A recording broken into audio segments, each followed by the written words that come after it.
నమస్కారం అండి. నా పేరు డాక్టర్ సుష్మా రెడ్డి అండి. నేను ఇక్కడ వికారాబాద్లోని ఈషో హాస్పిటల్లో పల్మనాలజిస్ట్గా చేస్తున్నాను. పల్మనాలజిస్ట్ అంటే ఛాతీకి సంబంధించిన ఫిజిషియన్.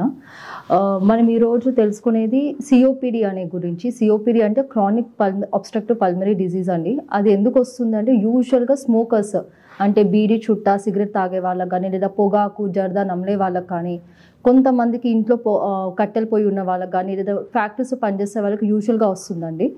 అది మన దేశంలోనే second leading cause of death. అంటే మన గుండెపోటు తర్వాత చాలామంది చనిపోయేది సిఓపిడి కారణంతోనే. అది చాలా ప్రమాదకరమైన జబ్బు అండ్ ఎక్కువ రోజులు ఉండే జబ్బు. ఏదో నేను కోర్స్ వాడేస్తాను జీవితాంతం ఇంకా తగ్గిపోవాలన్నట్టు ఉండదండి జబ్బు. ఎటువంటి జాగ్రత్తలు తీసుకుంటే మనకి రాకుండా ఉంటుంది అనేది ఇంపార్టెంట్.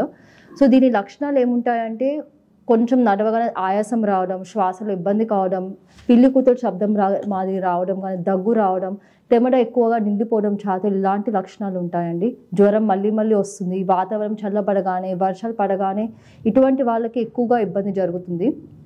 దీనికి ట్రీట్మెంట్ ఏముంటుందంటే మనం నెబులైజర్స్ వినే ఉంటారు, ఆక్సిజన్ పెట్టడం అనేది.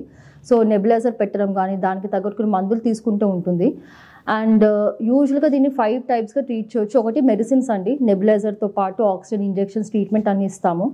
ఎక్కువగా ఇబ్బంది ఉంటే ఎన్ఐవి వెంటిలేటర్ వరకు వెళ్ళే అవసరం కూడా పడవచ్చు సివియర్గా ఉంటే. అదర్వైజ్ మ్యాక్సిమం మనకి ట్రీట్మెంట్ మెడిసిన్స్తో తగ్గిపోద్ది.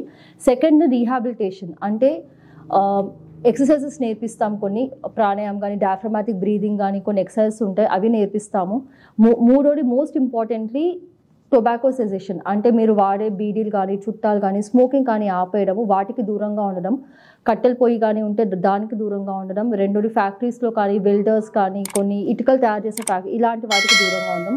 Fourth important vaccines. సో మనకి కొన్ని టీకాలు కూడా ఉంటాయి. పిల్లలకి ఎలా ఇస్తాము, పెద్దవాళ్ళకి కూడా కొన్ని టీకాలు ఉంటాయి. అలాంటి ఒక 2-3 టీకాలు తీసుకుంటే ఏంటిదంటే కొంచెం వచ్చే సివియారిటీ, ఆయాసం కానీ, దగ్గు వచ్చే సివియారిటీ తగ్గుద్ది. కొంచెం మరి ప్రాణాల మీదకి వచ్చేది కాదు, సింపుల్గా ట్రీట్మెంట్ ఇస్తే తగ్గిపోతుంది.